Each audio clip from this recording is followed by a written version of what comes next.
Hello everyone, welcome back to my another mini blog.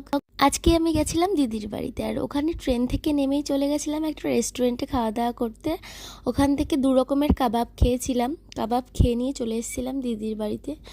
তারপর রাত 11:30টার দিকে ক্যারাম খেলতে চলে গেছিলাম আমি, জামাইবাবু, আর এটা হচ্ছে আমার দিদির ছেলে। তারপর আমি জানতামও না যে ওরা আমার জন্য সারপ্রাইজ প্ল্যানিং করে রেখেছিল, একটা কেক এনেছিল।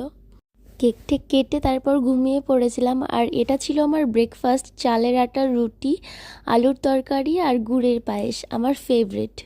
ও আর হ্যাঁ, জামাইবাবু মাটন কষা আর গরম গরম ভাত করেছিল, সেটাও খেয়ে নিয়েছিলাম, সেটা শেয়ার করা হলো না।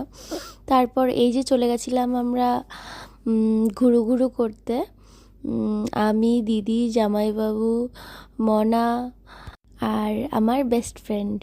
বাই, আজকের ব্লগ এই পর্যন্ত। তোমরা ভালো থেকো, সুস্থ থেকো।